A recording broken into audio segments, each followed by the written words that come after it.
Trying to see if this one will work.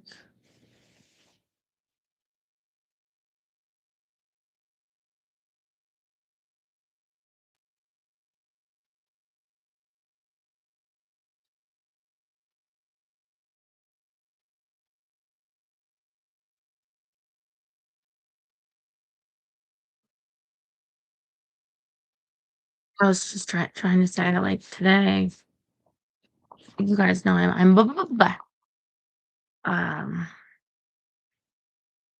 like I have such deep depression and just like a unending terror.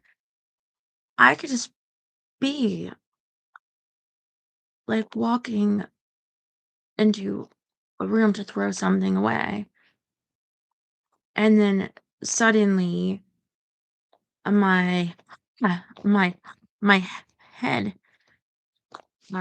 is like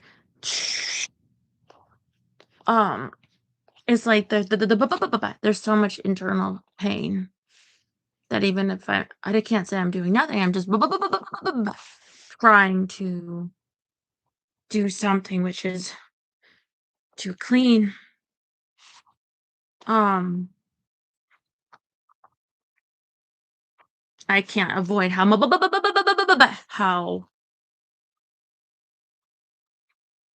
much of a living hell the pain is in the internally, like it just doesn't like you can't be free ever of your own ah, of your own mind.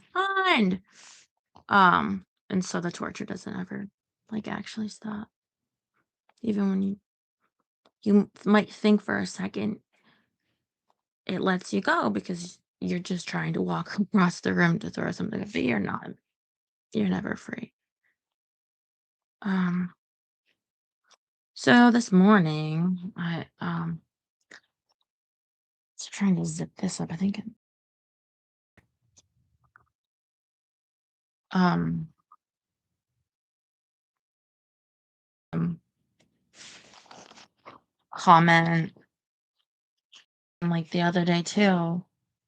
Um, and this person scares me because they've caused me so much harm and they've just irreversibly hurt me and caused such irreversible pain and damage to my life. And so because they're so terrifying, I felt like um even though they won't leave me alone, I was too scared because and I'm going through so much um pain. That's the thing. I don't have anything in my life, and they still won't leave me alone. But because it was bothering other people, it was like, no, I can't. I have to um stop the. They said hide the user. I guess is I don't really block people. You guys do, but they felt there was a reason. This person, they'll never leave me alone. But I think every but once in a while, they pretend that some typed apology on my page will tone for, as I said, irreversible damage and torture in my life willingly that caused me hurt. And so I don't know why they won't just leave me alone. I don't have anything. I don't um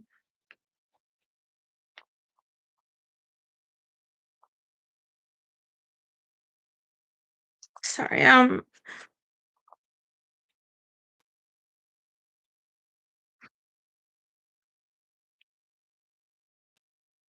I don't have anything to take anymore. And if I did, people would take someone would take it. So just let me have them. Peace isn't the right word. I'll never have that.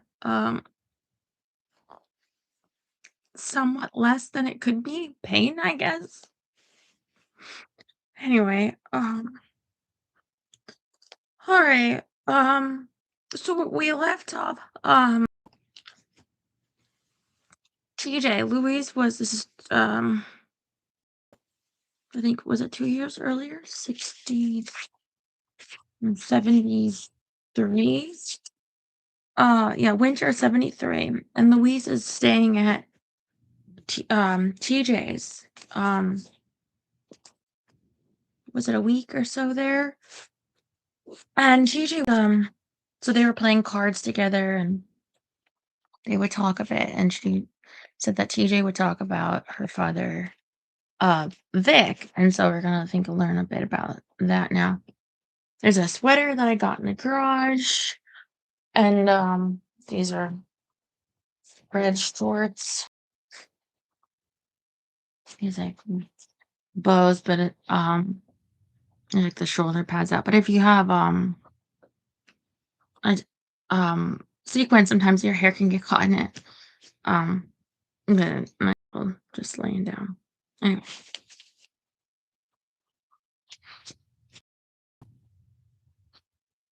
I put on this lip balm. It's like a tinted lip balm. Oh, yeah. That's all. Okay.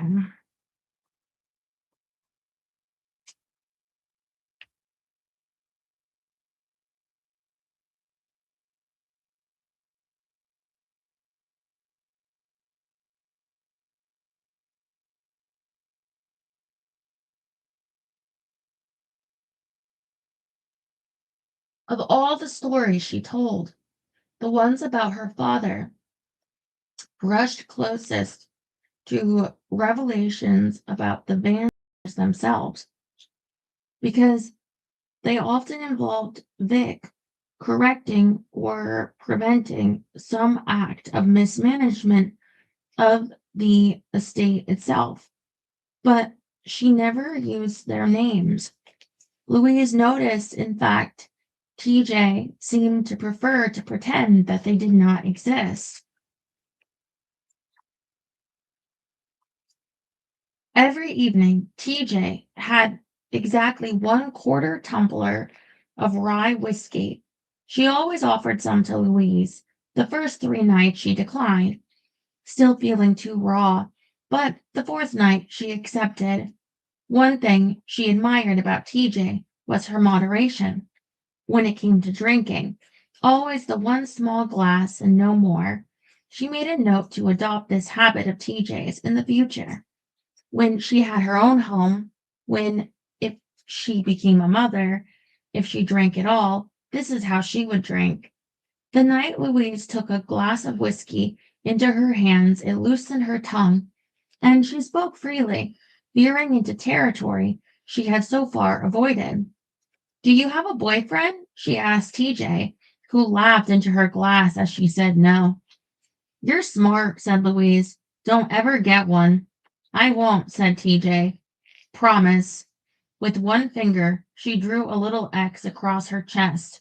Louise could tell TJ thought she was funny, intentionally or not. It brought out in Louise the desire to clown a little, to be egged on, a part of her that was close to extinguished. With John Paul, she always had to be the straight man. Where do you want to be, said Louise, 10 years from now? Are you interviewing me? TJ leaned back in her chair, knees wide, chin lowered, cards pointing at the floor.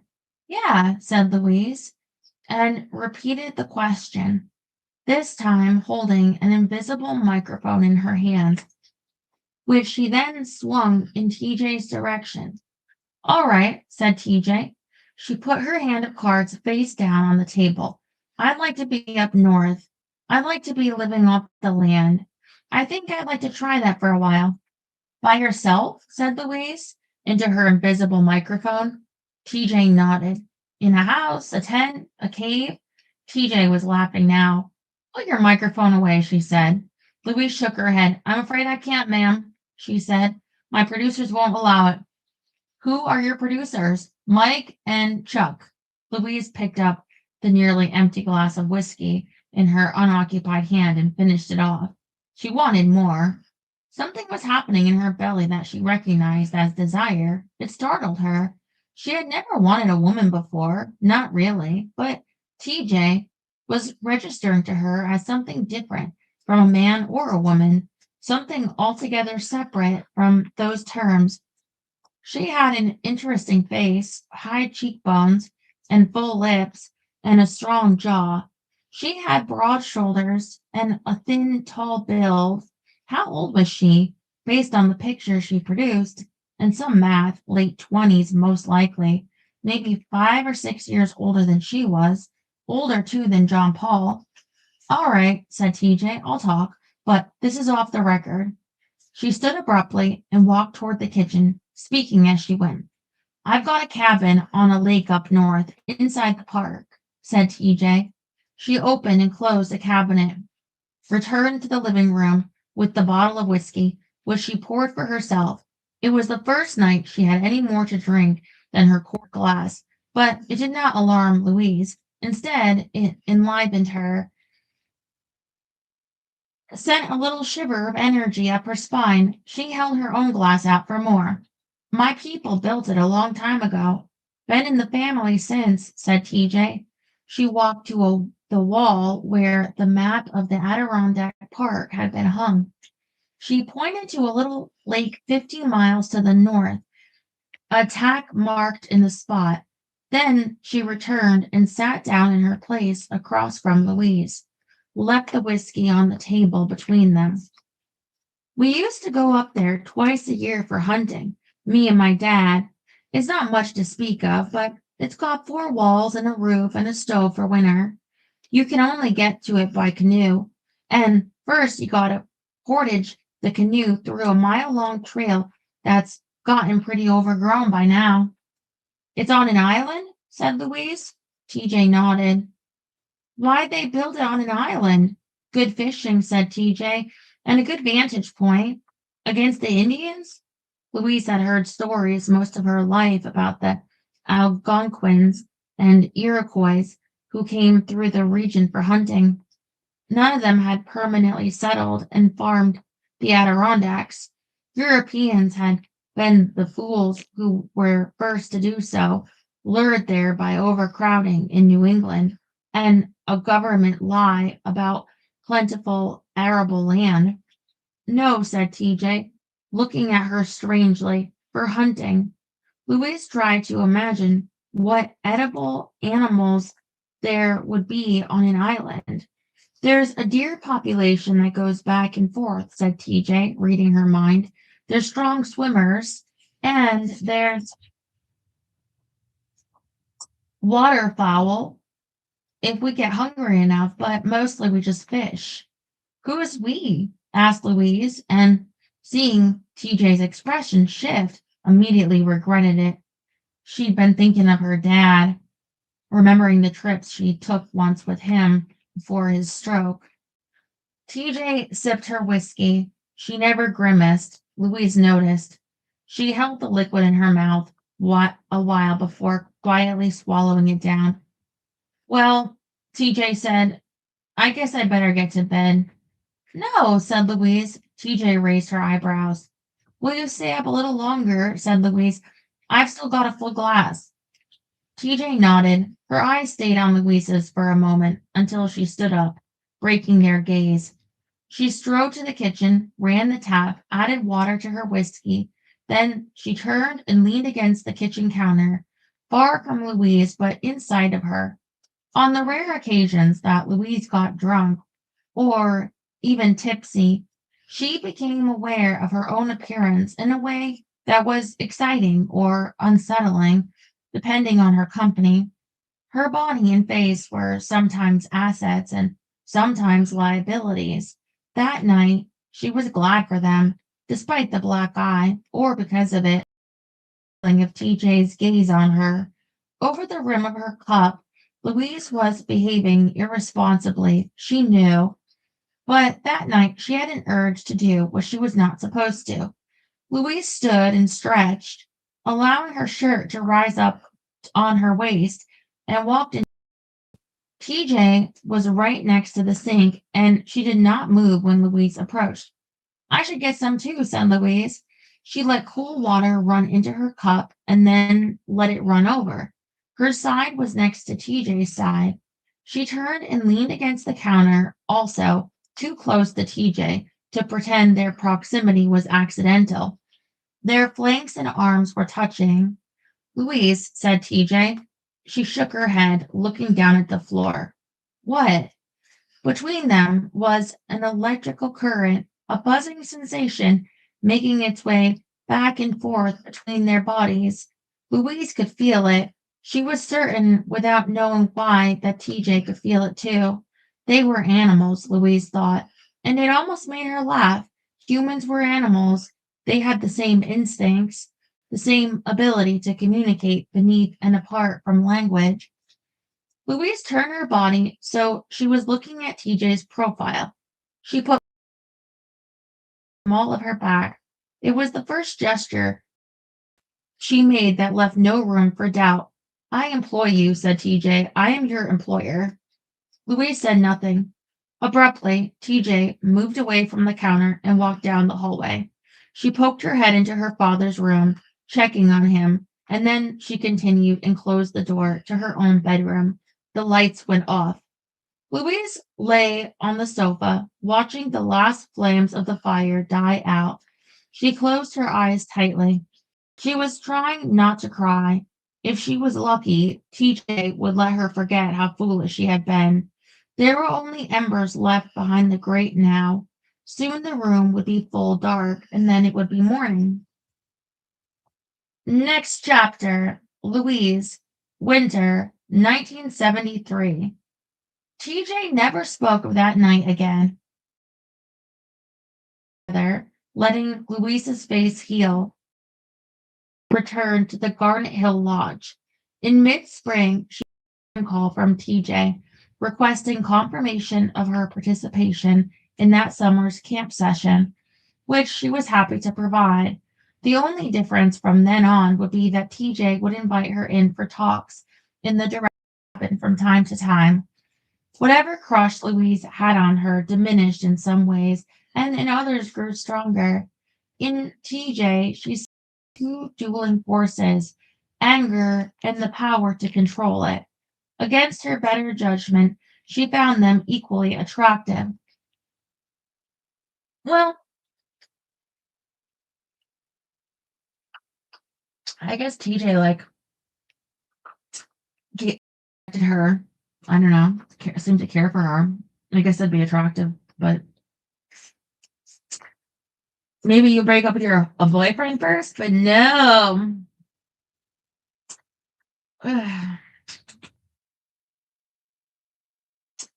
When she was not vigilant, her mind drifted at times toward the thought of a life with TJ, running the camp alongside her, caring when asked to for her dad.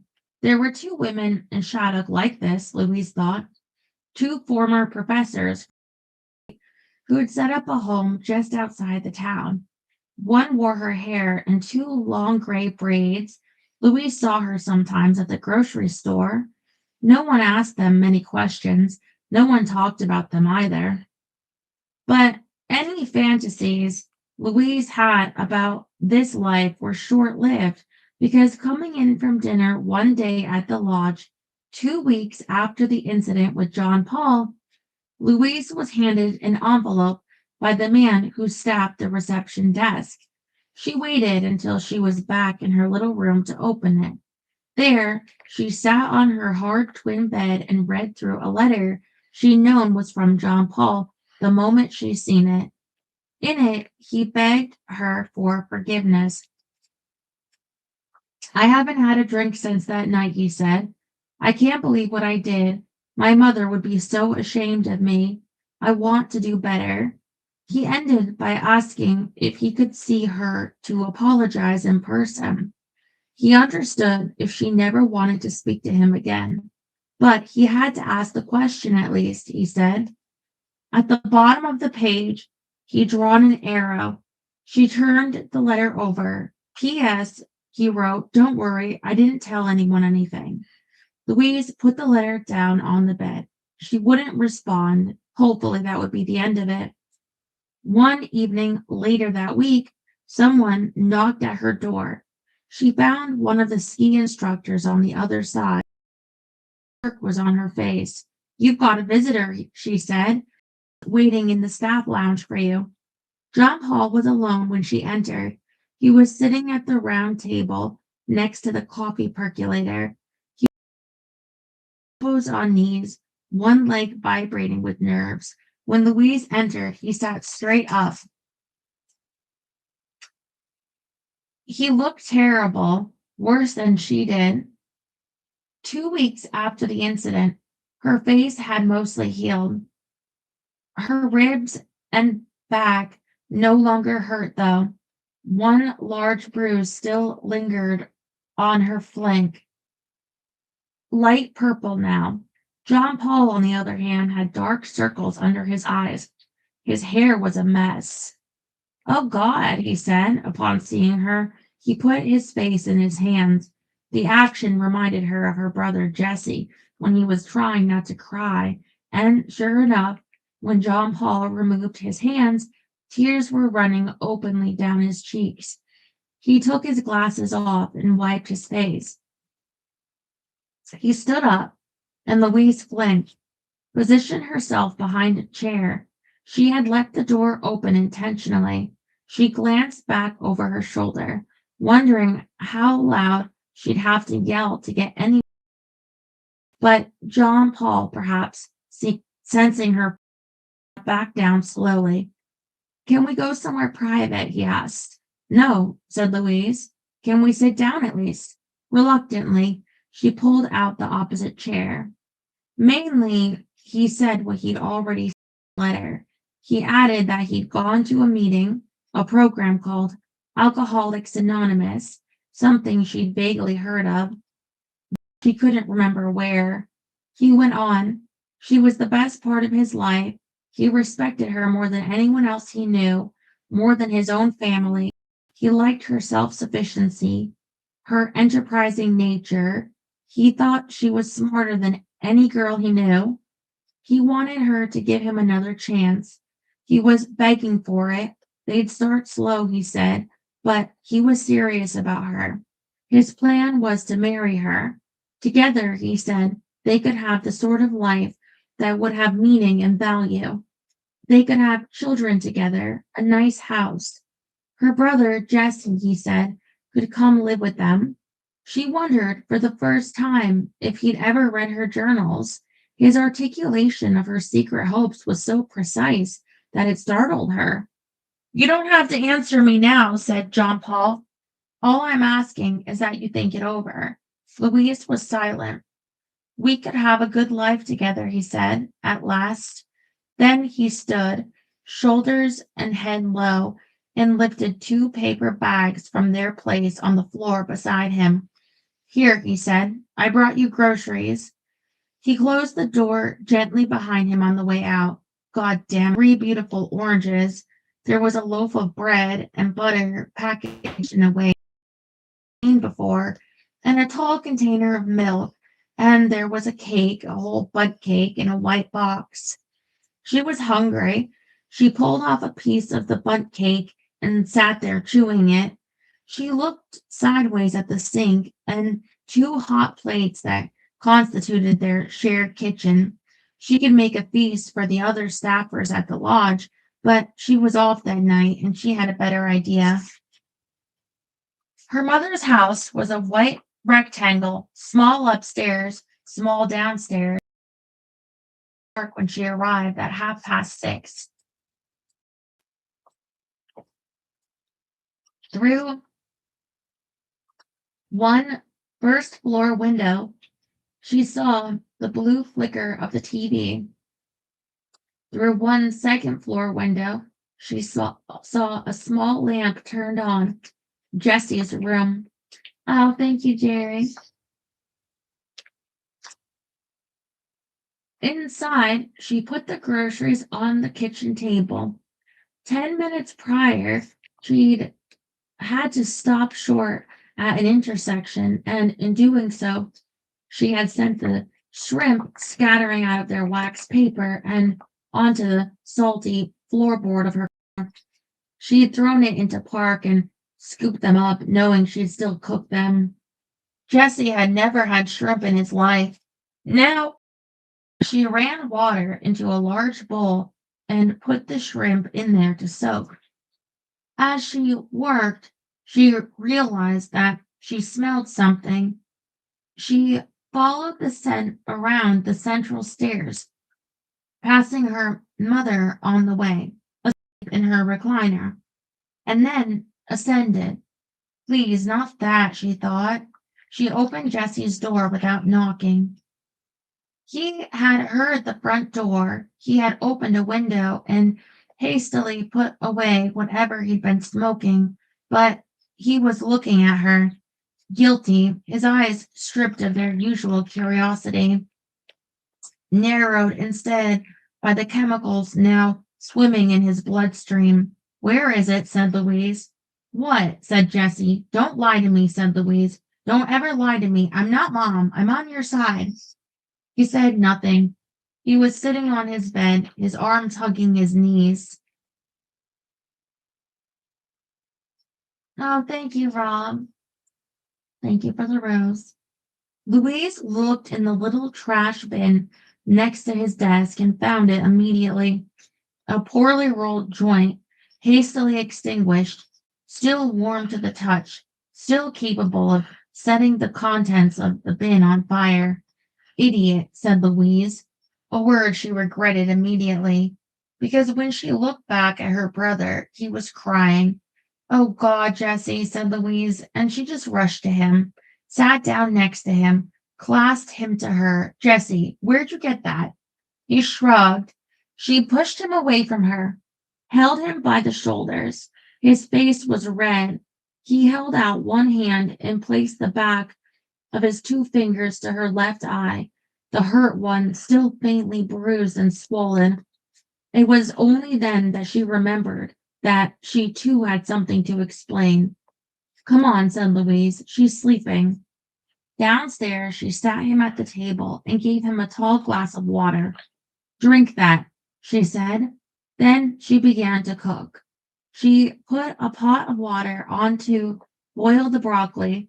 She salted and peppered the steak and put it on the one pan to sear in a pat of butter. She put the clean shrimp in another. You ever had shrimp, Jesse? She said proudly. And he said, yeah. Who gave you shrimp? Howie's mom. Howie, a friend from school whose parents no longer let him play with Jesse. Won't be as good as mine, said Louise, though even as she said it, she knew it wasn't true.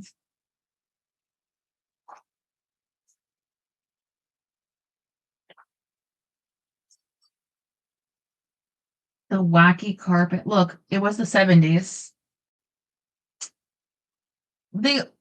She turned and saw Jesse's glass was empty, and she filled it again.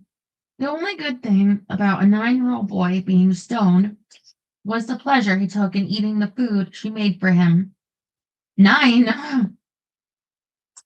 Jesse closed his eyes and tipped his head back as he chewed, making small, satisfied noises in between bites.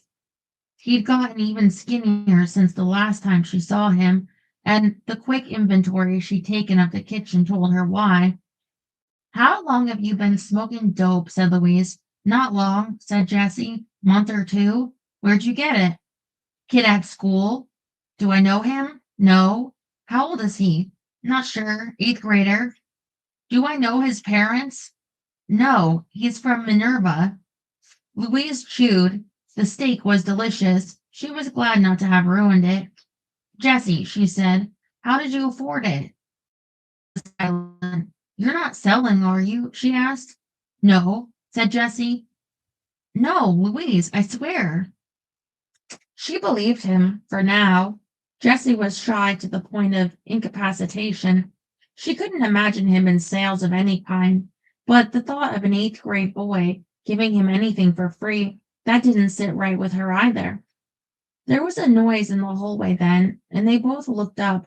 Their mother, one hand on each wall, supporting herself. Her hair was unwashed, her eyes blinking against the light that hung on a chain over the kitchen.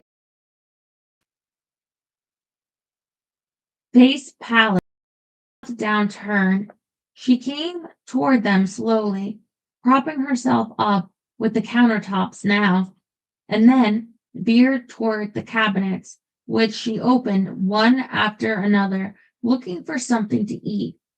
She pulled down a box of old crackers and put a few in her mouth. She went to the sink and ran the tap, bringing a cupped hand to her mouth for water. Then, without a word to either of her children, she moved slowly back in the direction of the recliner in the living room, her home for most of each day. Louise looked at Jesse. He was coming back to himself now. The food had helped, the water. His face was less flushed. His eyes were opening. He wouldn't meet her gaze. He looked to the wall and then down at the table. Jesse, she said, stop talking to that boy. Stop smoking the grass he gives you too. Why? He said. He picked at something on the tablecloth.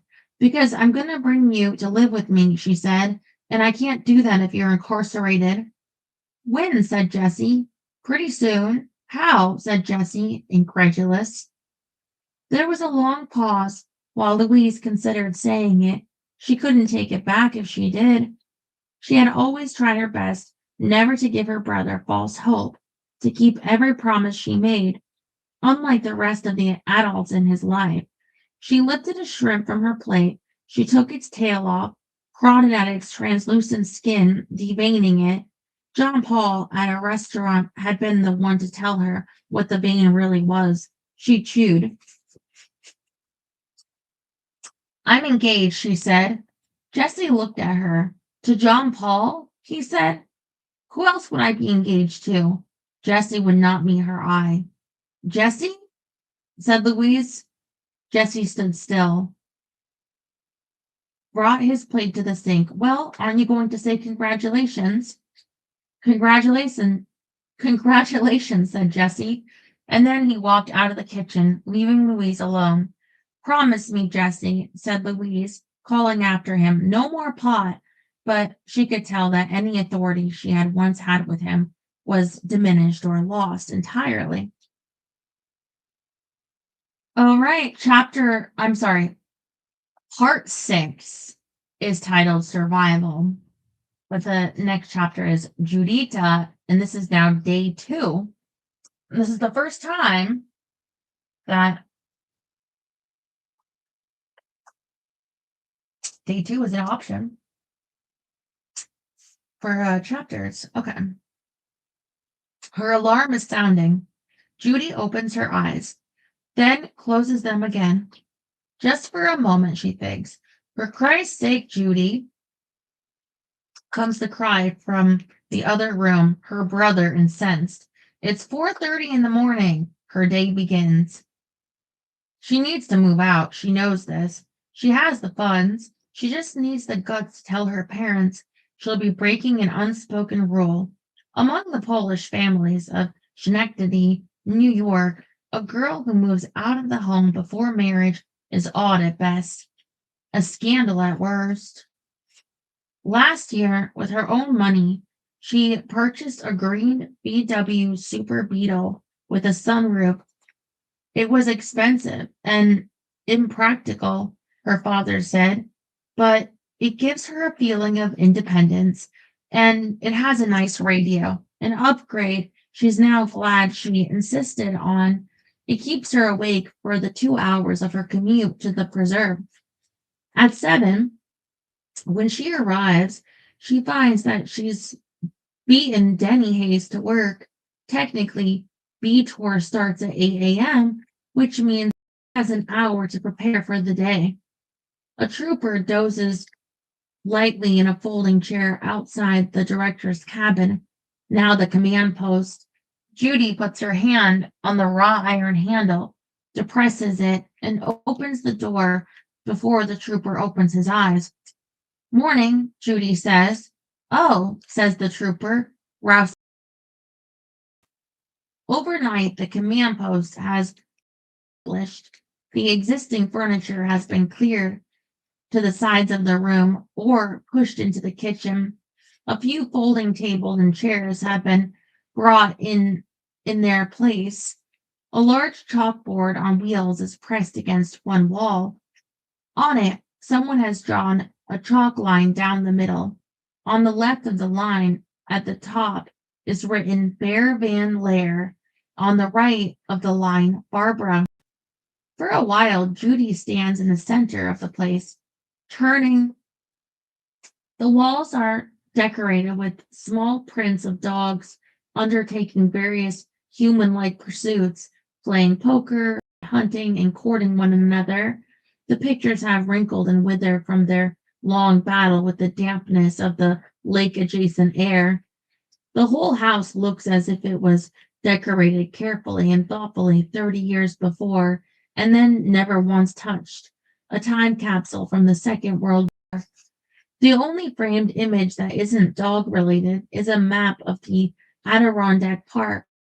In it, someone has inserted a tack right where self reliance sits on the bed of Hunt Mountain.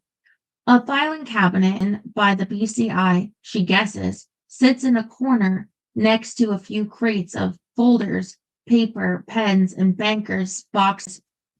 5 of them labeled with words she can't read from across the room. Judy, alone in the command post, walks in that direction, bends down. Peter Bear Van Lair IV reads the lettering on the box. She lifts the lid. For the next hour, she reads the documents inside. At the bottom are dozens of photographs. Several are of Bear from what must have been the year before his disappearance. Here he grins from ear to ear, holding up a fish he has caught. Here he looks off pensively into the distance, hand in hand with a woman Judy recognizes as his mother.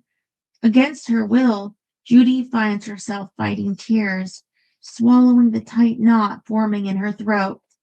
Something in Miss Van Lair's expression reminds her of her own mother, who loves her children so fiercely that it sometimes feels like a weight. At 7:50, Judy places the material back in order, puts the lid on the box just before Captain La Rochelle enters the command post. The first thing that he does at morning briefing is point to the chalkboard where both children's names have been written. Who did this? He says. All of them glance at each other. No one owns up. Might have been one of the 8 tour guides, someone says. Captain La Rochelle frowns. Whoever did it, he says, don't do it again. He picks up an eraser, goes to work on the chalkboard. We're searching for Barbara Van Lair, he says. Bear Van Lair's case is closed. Against her will, Judy's eyes drift to the corner where the banker's boxes full of evidence are resting. On the now clear chalkboard, La Rochelle begins to write. Their prime suspect, still John Paul McClellan, at this point is out on bail, awaiting his hearing for driving under the influence and felony possession of a controlled substance. Recognizing his status as a suspect in another crime, the judge in his case agreed to include a clause in his bail terms that prevents him from leaving the country. He is holed up at a local hotel until his next hearing. Louise Donadieu, whom John Paul claims was the one to ask him how to dispose of the bag of clothing, is still in a holding cell in Wells, New York. Her bail hearing will be today. He'll ask the magistrate in her case as well to consider, when setting her bail, the fact that she's being looked at for Barbara Van Lair's disappearance. Lee Towson, the other person named by John Paul, has still not been located. A bolo has been issued for his car in the states of New York and Colorado, where he's rumored to have gone. Lee Towson is missing too. Okay. The Rangers haven't yet located the unknown figure in the woods, the one reported by the camper named Tracy Jewell. Could have been a hiker, even, says La Rochelle. The girl wasn't far from Hunt Mountain when the unknown person provided assistance, but we'll keep trying to track him down. Judy listens, trying to be attentive, but her late night and early morning are catching up with her. She puts her fist under her chin to prop it up. Denny Hayes across the room looks her way, and she sits up straight. Next, La Rochelle details the results of the work that C-Tor and A-Tor did overnight. They've got another clue to the puzzle of who Barbara's boyfriend might have been. He says, a Sudan Yoder, the director of the Emily Grange School, said Barbara had a male visitor in her room, got in trouble for it. A witness thought it was a boy from town, but Barbara wouldn't say. The C-Tor investigator who learned of this will pursue the lead. Next, La Rochelle goes on. Who was it gave me the clue about the paint on the walls? Judy, mildly embarrassed, raises her hand. That was brilliant, says La Rochelle. Look at this. He walks to a table where gloves in a box are laid out, puts on the gloves, lifts from the box an object retrieved from the Albany house. It's a sketchbook, he says. Most of what's in it seems meaningless, doodles of hearts and music notes and moons and stars, but toward the end of it, there's something interesting. He lifts the sketchbook into the air so they can see it. There, on the page, is a surprisingly skillful rendering of a room with several pieces of furniture in it, a bed, a dresser, a nightstand. Behind the bed is a wall. On the wall is what looks to be a design for a mural. Judy frowns, trying to remember why the drawing looks familiar, and then it comes to her. This is Barbara's room at Self-Reliance, the room with the freshly painted walls. Captain La Rochelle confirms this to the rest of the investigators. Then he says, we haven't noticed anything suspicious on the page I'm showing you. It's difficult to discern what some of the pictures are on this small scale, but our hope is that removing the pink paint in Barbara's room will uncover something of interest. They found a conservator from the High collection who's coming to take a look, he says. Hopefully, they'll be able to remove one layer of paint without damaging the other underneath. Last thing, says La Rochelle, late last night, the BCI received a complete list from someone on staff of all the guests on the grounds and a complete list from T.J. Hewitt, the camp director of all the campers and staff. He holds up a stack of manila folders. He Xeroxed these documents for everyone. Those who have already been interviewed have a check mark next to their names. The rest, says La Rochelle, will be talked to methodically, either in person or, in the case of the children, who've already been picked up by their parents over the phone. Today, every investigator sitting before him will be assigned one segment of the camp's population to pursue. He passes out the folders. I want good notes today, he says, legible notes. I want signed statements if you can get them, and I want fast work. It's already been more than 24 hours since Barbara Van Laer went missing. He pauses in front of Denny Hayes. Hayes, he says, you're working the lead desk from now on. He gives the last folder to Judy, but when she looks at the papers inside, she can't find her name next to any segment of either list. She wonders whether to say something. Before she can, La Rochelle speaks. Investigator Luptak, he says, your job today is to make a map of the house and the grounds and to label every structure in every room with the name of its occupant during the hours of Barbara's disappearance.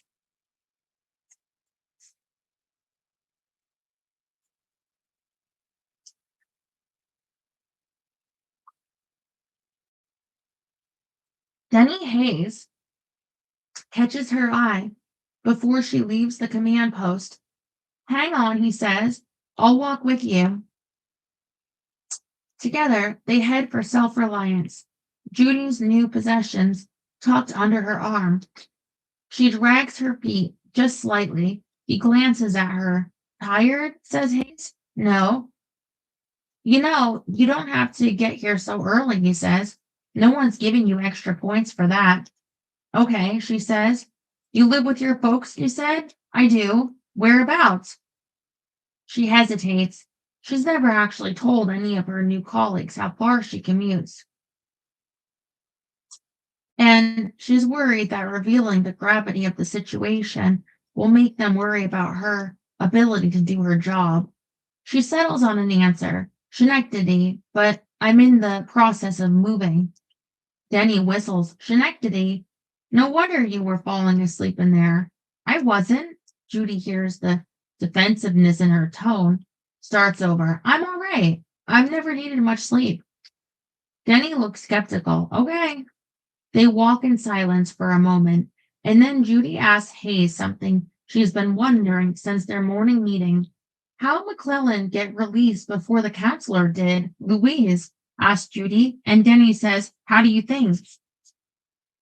Connections, money, a lawyer father. Hayes has found out something else.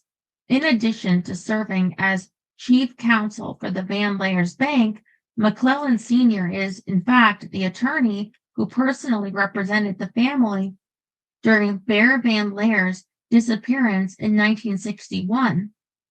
Judy frowns. Isn't that unusual, she says, for a corporate attorney to get involved in a criminal case?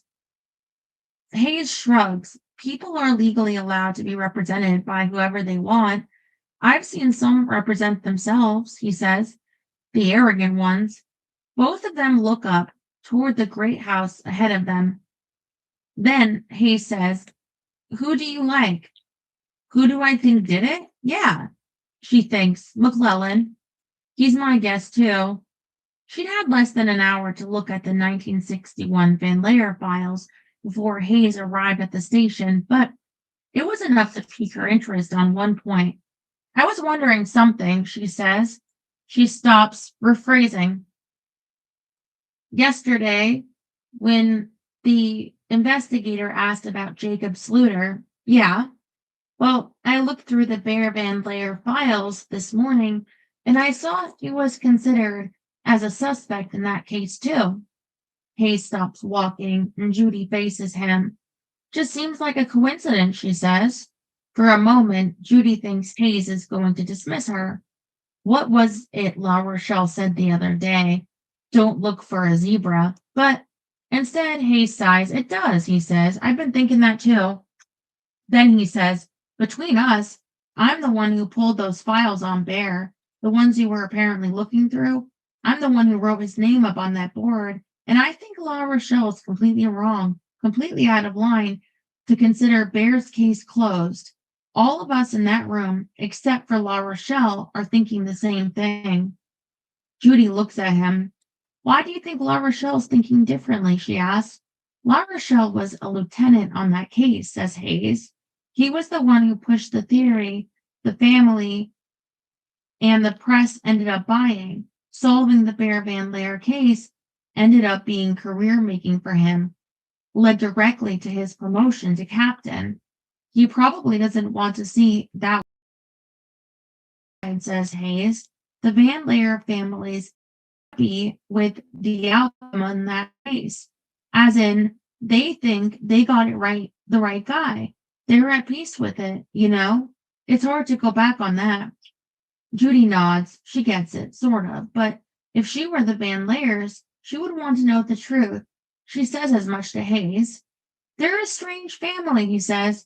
Too many generations with too much money. It addles the brain. You ever notice how the children of rich people are never as smart as the parents, never as ambitious, never as successful? You gotta have something to strive for in life. What I think, anyway. They keep walking. You know, says Hayes, I'll tell you something else. I don't like that La Rochelle's on site every day. I should be the one running the show. And I'm not saying that out of ego. It's just not good practice to have someone at his level running daily operations in a case like this. How come? Some of the guys at La Rochelle's level are smart, but they're middle management now, out of practice. Lots of them haven't really worked cases in a decade. It might reassure the family when the big guns come in, he says, but it's risky. Hayes turns back around, heading for the command post, where you'll get to work organizing and numbering their leads. Judy's eyes make her map. Above her head, a helicopter is circling, its occupants scanning the terrain for any sign of life. To her right, a dive team is getting ready for a search of Lake Joan. She approaches the main house. Outside it, she takes a knee, balancing the pad on the other one. She sketches the house from memory, placing in the guest she interviewed yesterday. When she's finished, she stands up and walks past the front entrance of the house. Yesterday, she spent her day talking to the guests. It's time now to serve them. For the first time, she opens the door. A small woman in an apron answers, holding a flowered rolling pin in her hands.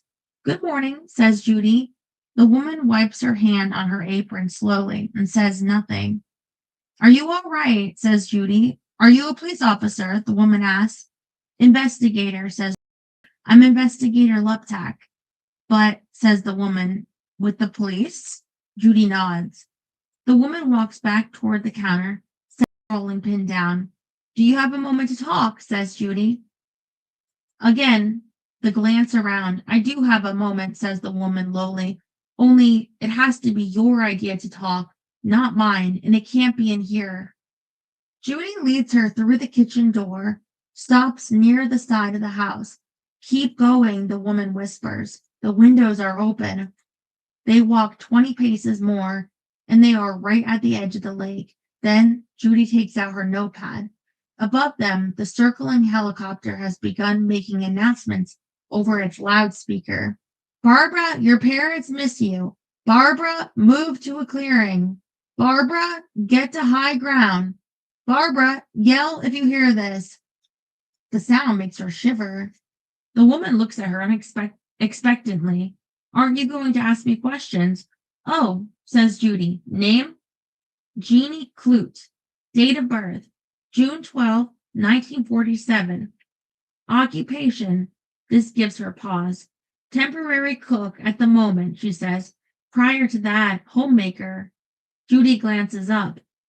Do you have children? Yes, 3, a 4th on the way.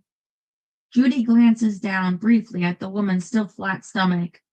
A husband? Yes. What made you take this job?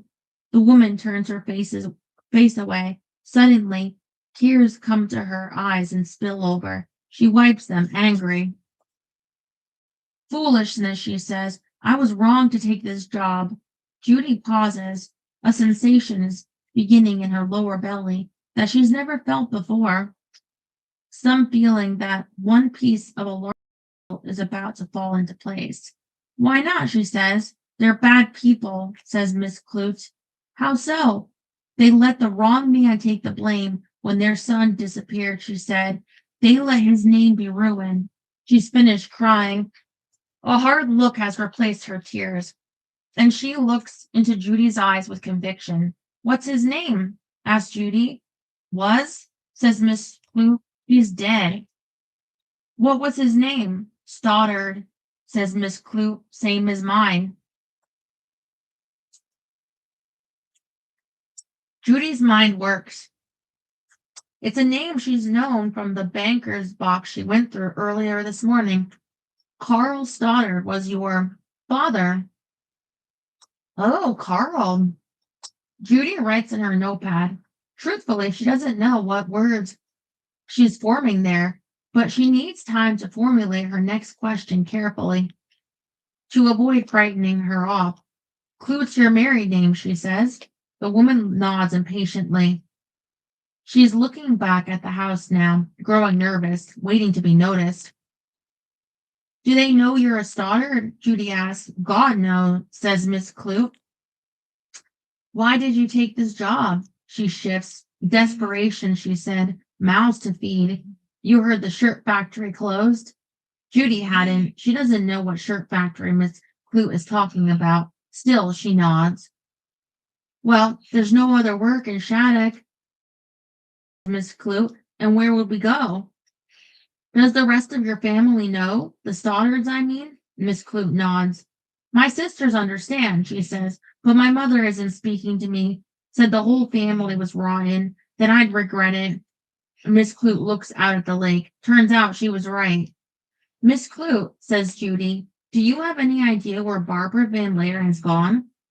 The woman answers quickly. No idea, she says. Truly, but I bet her family does. Again, that sensation, instinct, thinks Judy. Why? I'm speaking out of turn here, says Miss Clute, but when Bear Van Laer went missing, the family bungled the whole search from start to finish. First thing was they didn't call searchers in until hours after the boy first disappeared. By then, there were footprints all over the place, and it had rained, and any hope of tracking him was lost. For the hounds, too, it made the work more difficult. She holds out the thumb of her right hand as if preparing to tally all the ways the family had erred. Next, she says, they let us Shattuckers help, but after a week they sent us off. Flew in a team of searchers from the Sierra Madres instead, chartered a private plane and everything, paid them handsomely from what I heard. Did they pay the local searchers too? Miss Clute scoffs. Hardly, she says. They were treated as if they worked for the family already, even those that didn't, those that missed their jobs to help. And the irony is, those searchers from California had no idea what they were doing. They'd never seen terrain like ours before, never seen underbrush so thick, single trace of the boy. She smiles and then becomes aware of herself. Now listen, says Miss Clute, I feel terrible for the family if they're innocent, which they very well might be. It's an honest sin, what they went through, but what I'll never forgive them for is not clearing my father's name. After he died, they just let it be presumed that he was the one who killed Bear and that they'd most likely not find the boy because you can't ask questions of a dead man. She glances over each shoulder and then continues. I've seen someone on the grounds who was here before when Bear went missing. La Rochelle's his name. I remember him from when they were making the case against my father. He's a liar. I wouldn't trust him if I were you. Judy keeps her head very still. To nod even slightly seems incorrect, but she understands what the woman is saying. Miss Clute says, do you have children? I don't. All right, well, if you ever do, remember this conversation, says Miss Clute. Remember my words and ask yourself, would you stop searching as early as they did? Judy looks down, embarrassed suddenly by the depth of emotions in Miss Clute's gaze. Would you ever? She says. Once more, both are silent for a pause. I'll have to go back inside now, says Miss Clute. Lots to do. Judy nods. Is there anything else you'd like to tell me? Anything else I should know? Miss Clute thinks. Only thing I can think of is no one in that family likes that little girl, Barbara. Neglect is what I'd call it. Before she went down to the summer camp, she used to wander into the kitchen for something to eat, lost looking in her own house. I feed her whatever I could. Her mother didn't like it. Used to tell me to stop giving her food. I'd nod and pretend to be listening, but I always liked her visits. Barbara's an odd girl, dresses strangely, but she's the only one here who took the time to learn my name. She's a good soul, is what I think. Thank you, says Judy. Miss Clute nods. Judy remembers from earlier. She's been making good notes, but she wants to be certain she's gotten her facts correct. Miss Clute, would you mind if I did my best to write up everything you told me? You could look it over and sign it if it's correct. The woman looks at her horrified. Never in a million years, she says. I don't regret telling you what I told you. but that's the only help I can give. This, Judy thinks, feels more important than the map does at the moment. She walks down to the command post, looking for Hayes at the lead desk. Outside, two investigators are sitting on the steps, writing out statements on their clipboards. Hayes inside, asks Judy, and one of them nods. Wouldn't go in there if I were you, he says. La Rochelle's been letting him have it for 10 minutes. Judy pauses, muted yelling through the door. There's no good place for her to sit. Would you tell him I'm looking for him when they're done? She asks.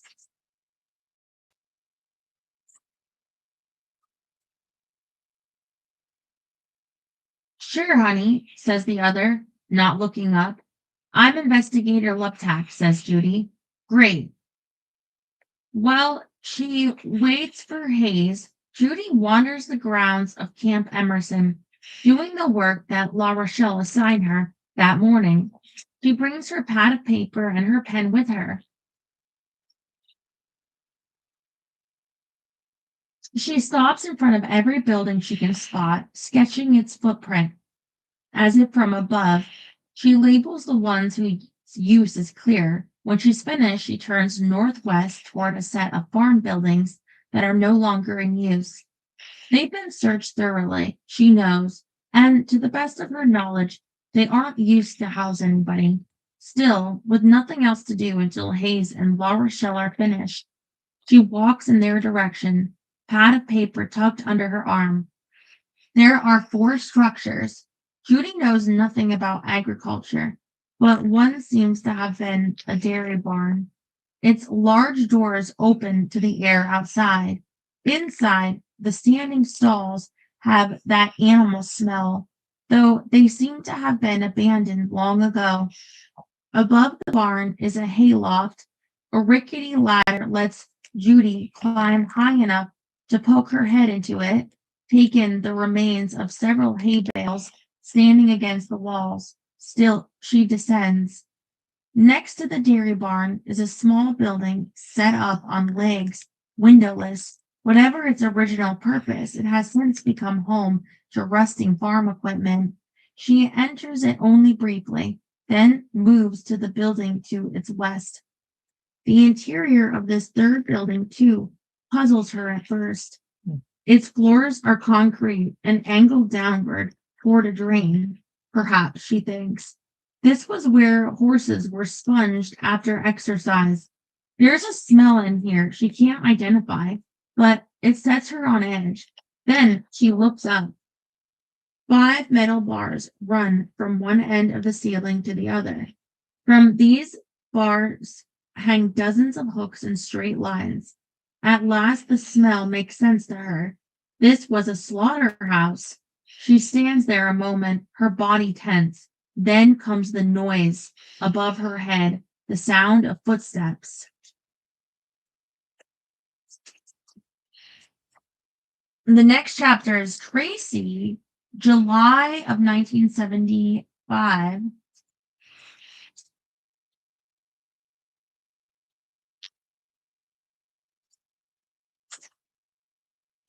Survival trip was never announced in advance. It was, instead, sprung upon them in this way. With an air horn at 5:30 in the morning, just after sunrise, all summer they'd been coached. When the air horn sounded, they would leap out of their bunks and into their clothes, no shower in between, and run as fast as they could to the flagpole. Was given extra provisions. Whoever arrived was given nothing at all. Barbara was up and dressed before anyone else in the cabin. Put warm clothes on over your uniform, she whispered to Tracy, and then she was gone. Tracy was last in her group to the flagpole, but she was close to it, and therefore she received inside the backpack. Counselor handed her only 4 cans of beans and a full water canteen. She looked around. Barbara and Lowell Cargill were inspecting tarps, compasses, Swiss Army knives, and the 2 youngest in her group, who arrived at the very end, opened their backpacks. to find them entirely empty. Tracy watched their faces. They were trying to be brave, but their chins were tight with stopped tears. TJ Hewitt stood at the base of the flagpole, overseeing the chaos impassively. Once every camper was holding a backpack, she shimmied a small way up the pole and, planting the thick sole of her Danner boot on the clear cleat, lifted a bullhorn to speak. Survival group, she said, your leaders will come to you shortly, but remember, they're there only for emergencies. They will not help you in any other way. In general, she said. Here, she looked around the meeting ground for so long that it seemed as if she was trying to catch every camper's eye. You're on your own. Good luck. From the center of the group, counselors began making their way outward toward the groups they had been assigned. Tracy scanned them, wondering who would come their way. But it was TJ Hewitt herself who approached. You're with me, she said. 5 minutes later, they set off. TJ was in the lead. Next came the youngest campers in their group. They fell in line like ducklings behind their leader, who looked back at them every so often, as if surprised or annoyed by their presence. Pretend I'm invisible, she kept saying, and they dropped back next to the rest of the group, only to return to TJ's side a moment later. Barbara and Tracy and Lowell and his friend Walter, the oldest, walked four abreast. Tracy glanced sideways at Lowell from time to time, remembering what it had been like to sing in harmony with him, then blushing furiously at the thought of it. Walking north, they crossed in front of the main house, Self-Reliance. In the windows, Tracy thought she could see people moving, and she said so to Barbara, who shrugged, looking straight ahead. They're getting ready, she said. For what? They're having a party. It's the house's 100th birthday. Are you invited? Barbara shook her head. I don't want to go anyway, she said. They crossed the main road, and finally, TJ stopped them. This is, and then she walked away. It was Barbara who broke the silence. Open your backpack, she said. Between the 12 of them, they had 62 cans of various foods, 12 bags of pork, 12 water canteens, 4 small bottles of iodine tincture, 9 tarps, 4 can openers, various knives, a roll of snare wire, 10 ropes, and the last item to come out of the last bag, and the item that drew the biggest sigh of relief, 1 box of matches. Barbara stood up, inspecting the goods, making calculations about how to use it all. Then she glanced at TJ, who was leaning against a tree, one knee bent, the sole of her boot resting against its bark. Don't look at me, said TJ. I'm invisible. I'm not here. She turned and hoisted her backpack onto her shoulders, then walked 30 feet up a slight incline, where she found a relatively flat place in the earth and began to set up her tent. In a flash, she made her own fire, strung a hammock between 2 trees, and began reading a book while boiling water for coffee. By noon, the campers had set up too, Barbara leading the charge. Not for the first time, Tracy marveled at how well she moved, how much she knew about the woods. She was the one to locate running water in the form of a nearby stream, to lead a small group to refill their canteens with an iodine topper. She was the one to use ropes and tarps to make primitive tents, to clear a patch of ground, to frame a large circle with rocks. Then she sent the children off to find the driest wood they could find, and kindling too. She was not much older than the rest of them. In fact, she was younger than Walter and Lowell, but to Tracy she seemed that day like a grown woman. On the nearby rise, TJ glanced up from her book from time to time, watching impassively, saying nothing.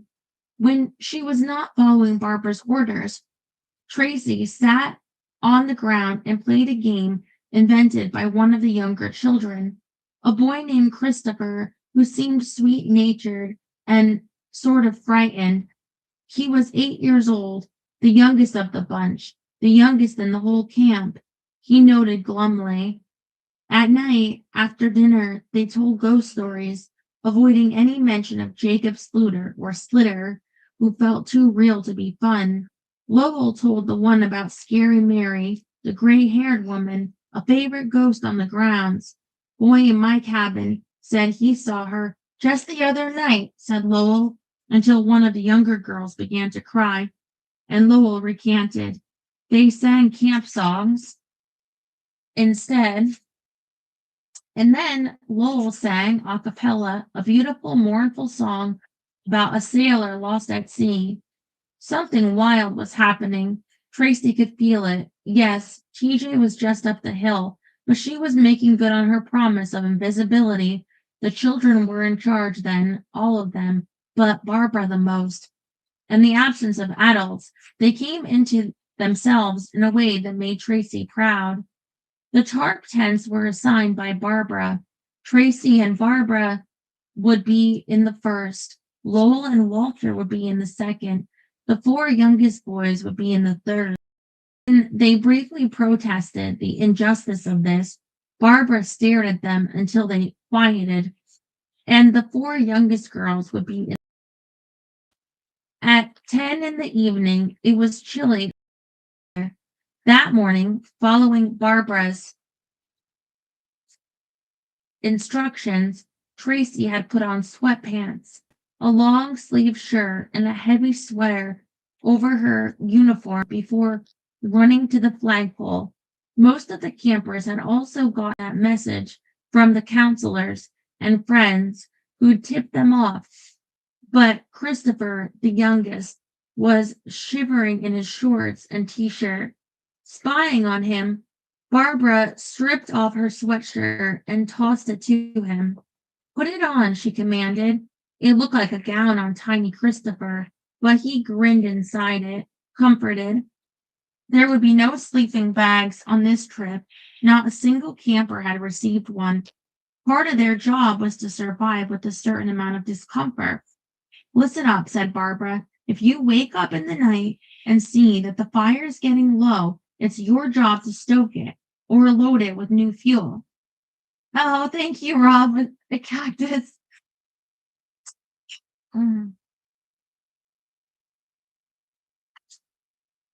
Yes, plenty of those here.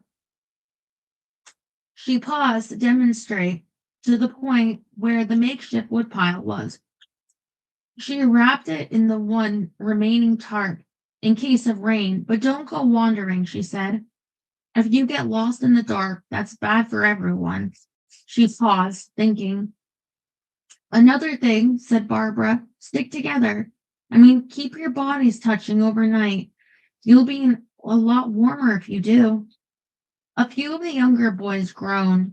Fine, said Barbara. Freeze if you want, I don't care. Someone giggled, and they all looked into her extended arm.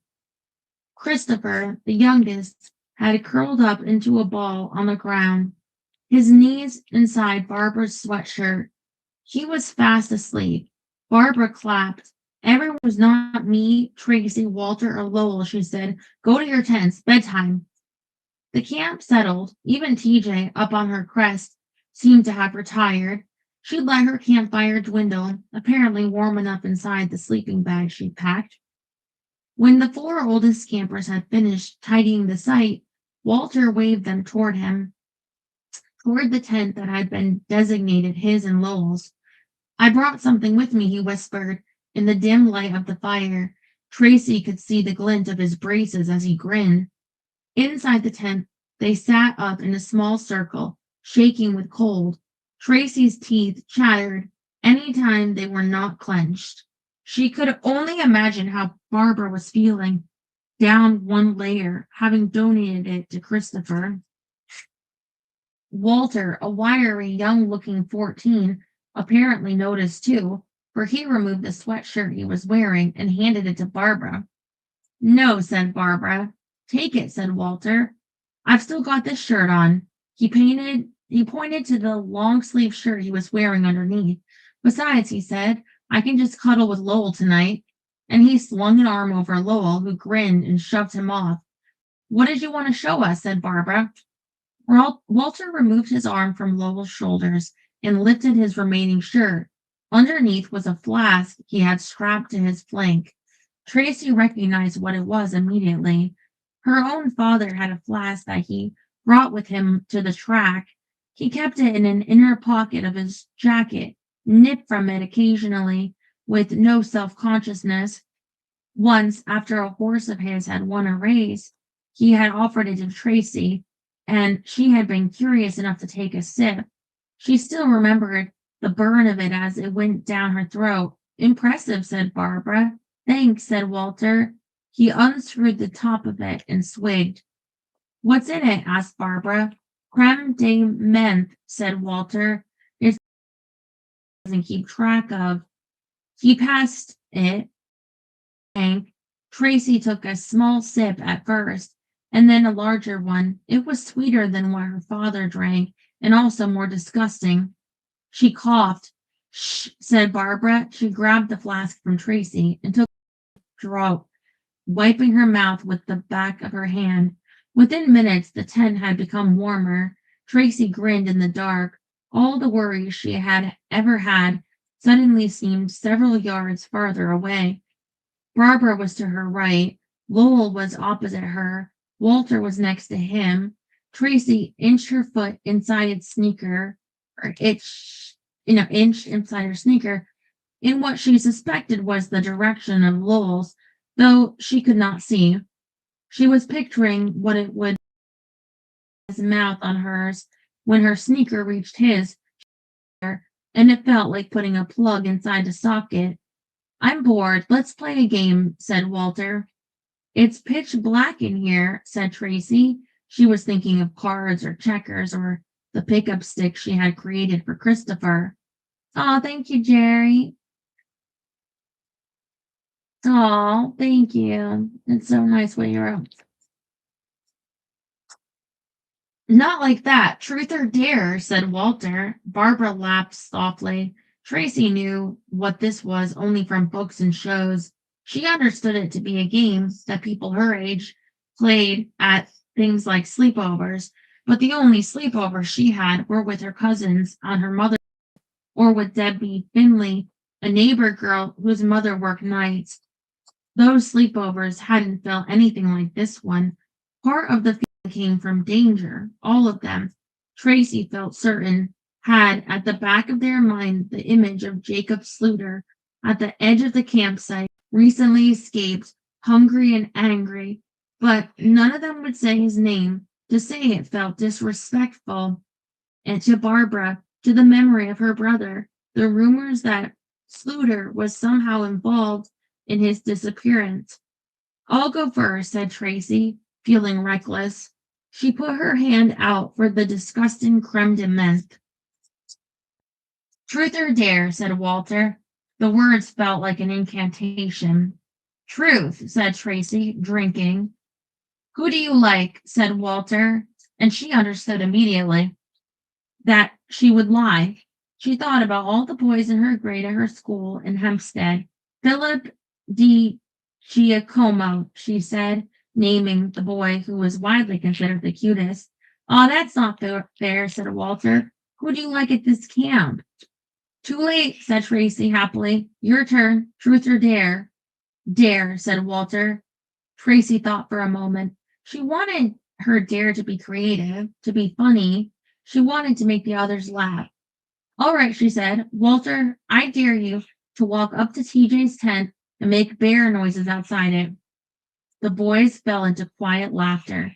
Next to her, she could feel Barbara's head turn swiftly in her direction.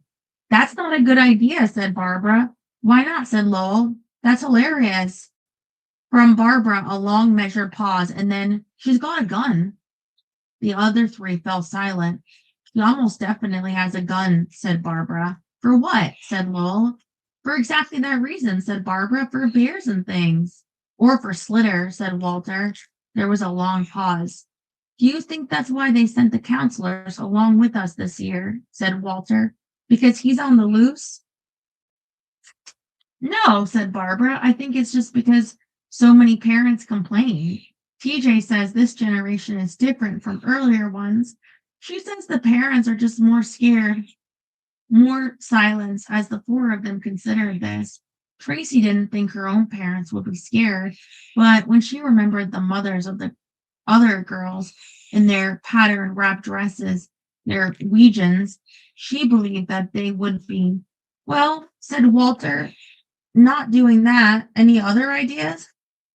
Tracy racked her brain. She thought of having him finish off the flask, but she wanted more. She thought of having him kiss one of the others or strip down and streak around the campsite, but she was worried about the precedent this would set, being terrified herself of being asked to remove any article of clothing whatsoever. And so instead, she said, I dare you to tell us Lowell's biggest secret. She could not see anyone's face well, but she could tell Walter was thinking about how to respond. That's easy, he said finally. When he's at home, he sleeps with the light on because he's scared of the dark. He turned to Lowell. But don't worry, pal, he said. I'll protect you. Tracy understood two things immediately: that this was not Lowell's biggest secret, and that Walter would be loyal to him at all costs. Her heart sank. She had not meant to be unkind. 30 minutes passed, an hour. All of them were tipsy and warmer than they had been. Tracy's good mood had been restored by the intimacies they had swapped. After running out of acceptable dares, they turned instead to truths, and in the small amount of time that had passed, had learned more about each other than they had all summer. It was wonderful, thought Tracy, having friends like these, who seemed to see the parts of yourself you worked hardest to hide, and bring them into the light and celebrate them with a sort of tender ribbing that uplifted more than it put down. Lowell, she had learned, really was afraid of the dark.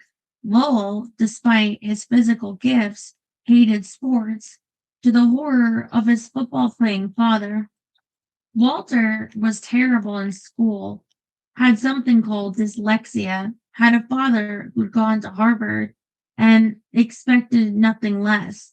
She, Tracy, had disclosed how few friends she had at home, how the girls she went to middle school with were nothing like her, how her father had left her mother for Donna Romano, a cocktail waitress at the Adelphi Hotel, how her mother had become quieter, less boisterous in the wake of this event. Each time a truth was told, they cheered, they drank, they took turns stoking the fire when it got low. The only person who seemed at all reserved was Barbara. She laughed quietly with them. She was engaged, but when it came time to tell her truths, Tracy sensed that they were censored. It was so freeing, thought Tracy, to trade intimacies with friends this way. She felt almost bad for Barbara that she was having a difficult experience. And so, when it came time for Tracy to participate, she chose Barbara, and Barbara chose truth. Unswervingly, Tracy asked the question she's been wondering all summer: Who's your boyfriend? Silence. In the background, the fire popped loudly, and Tracy jumped. The truth is, said Barbara finally, that I can't tell you the truth. In her voice, there was anger. Whether it was directed at her or at the boyfriend or at the world, Tracy wasn't sure. Barbara grabbed the flask from Walter and tipped it vertical. She finished it. Then she said, Lowell, truth or dare? Lowell thought, opted at last for a dare. I dare you to kiss me, said Barbara. At the base of her neck, Tracy felt a cold sensation that she recognized as fear. In the dim light from the fire, she could see Lowell's broad shoulders, his forearms crossed one over the other on top of his tucked up legs. He took one arm down and then the other, and then, with purpose, he got up onto his knees and leaned toward Barbara. He put his hands on either side of her face, and then he put his face toward hers and kissed her, and Tracy understood immediately that he had kissed many girls before and that this was not a perfunctory, command following kiss. This was instead a kiss with feeling, with desire. She wanted to turn away. She didn't. This was her punishment, Tracy thought, for letting down her guard. She deserved it. She took it. Walter made a little ooh sound when the kiss ended, but that was all. Then Barbara said she was tired, and Lowell agreed, and the four of them split up abruptly.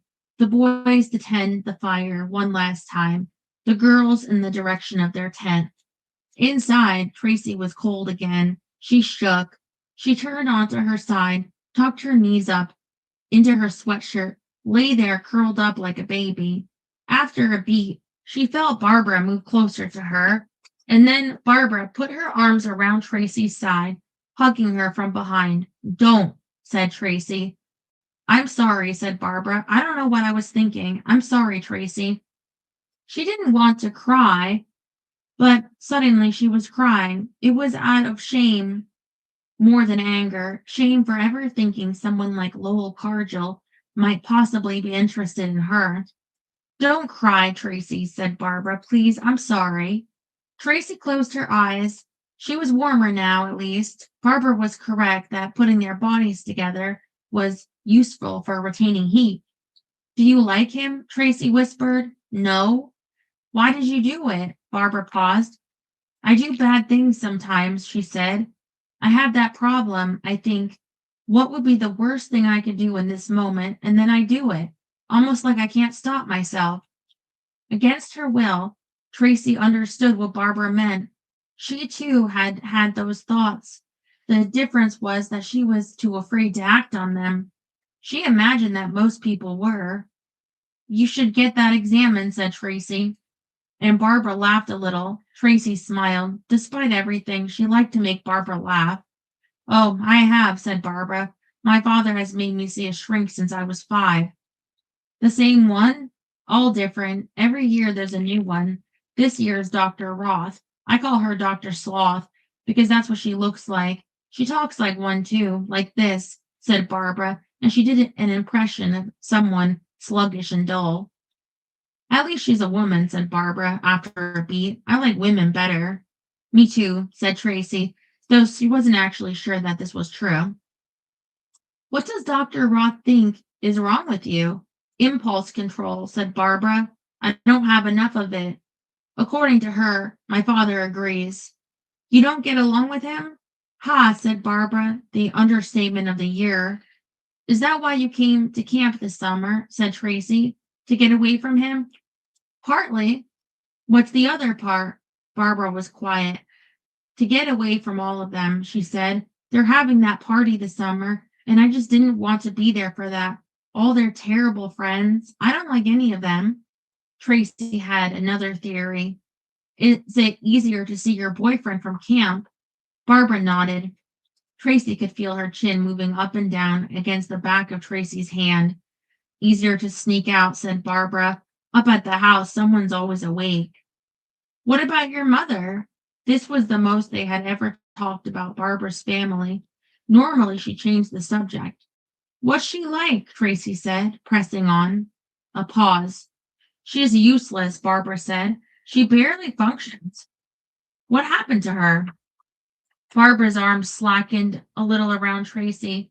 My brother went missing, she said quietly, and he never came back. That's what happened to her, I think, because I've seen pictures of her from when she was a teenager, and she looked okay. She looked like a different person. Tracy put her hand over Barbara's. She squeezed it. She could feel herself sobering up in the cold. She had the feeling that she would be embarrassed by some of this or all of this tomorrow, that it would be difficult to look at Lowell and Walter and Barbara, but for now, she used what remained of the bravery the alcohol had given her to lace her fingers through Barbara's and pull her arm more tightly around herself. Did you know that about my brother? Barbara said. Does everyone know that? Tracy nodded. I'm sorry, she said. Silence. My mom thinks he'll come back, said Barbara. But that's a secret from my father. She only says that stuff to me. My father gets mad when she even mentions Bear. Do you think he ever will? Said Tracy. No, said Barbara. I don't. In the dark, Tracy could hear Barbara opening and closing her mouth. What is it? I think about him a lot. I wish he hadn't gone away, said Barbara. Do you wish you could have met him? No, I mean, that's part of it, said Barbara. I've seen pictures of him, and he looked like a good person. Everyone says he was. She paused. Tracy held her breath, not wanting to break the spell. When I was younger, said Barbara, I used to have these imaginary conversations with him. I used to pretend he still lived with us, that I had an older brother who looked out for me, protected me from my parents when they fought or when they got mad at me. Tracy nodded. She, an only child, had had similar daydreams. But also, said Barbara, if he hadn't disappeared, she did not finish the sentence. Then what? Said Tracy. Then I wouldn't have been born, said Barbara. That would have been better, I think. They were quiet for a long time. An adult, Tracy knew, would have registered alarm, would have protested that life was worth living. But Tracy, at nearly 13, read the statement not as a cry for help, but as a statement of fact. And so she said nothing, and the two of them breathed together for a long time until each one thought the other had fallen asleep. Suddenly, Barbara spoke again. What time do you think it is? Tracy held up her watch, angling it so it caught the light from the fire. Midnight, she said. Shit, Barbara whispered. What? I have to go. She sat up abruptly. Beside her, Tracy sat up as well. Go? She said. Barbara was rummaging in her backpack, feeling inside it. Where are you going? Tracy asked. Same place I go every night. She pulled out a small flashlight. Where'd you get that? I brought it with me from Balsam. But how will you know where you're going? Asked Tracy, incredulously. But Barbara scoffed. Don't worry about me, she said. I know every inch of these woods. And then she set off, past the fire, heading downhill. Tracy watched until she could see only the beam from the flashlight, until even that was gone. All right. So actually tomorrow we pick it up again at Tracy, July 1975. So I don't know if it's during that same trip, but yeah. What do we know now that we didn't know before? Louise is a lesbian. TJ, I think we kind of could figure that out. I think we um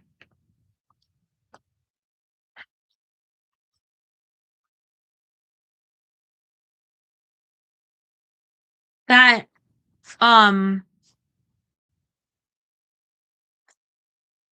there's odd questions about the investigation when Bear died, went missing, whatever, because something happened with Carl too. So whatever happened there, um, maybe we'll find out because we know something's up with like his daughter. That's like they put it on him and he died. So sorry, Carl. I was just throwing it out before. Oh. Anyway, tomorrow, Tuesday. Um, okay. All right. I have to pee very badly, but always so nice hanging out and reading to you. I see you tomorrow. Hopefully I'll get more decluttered. Good night.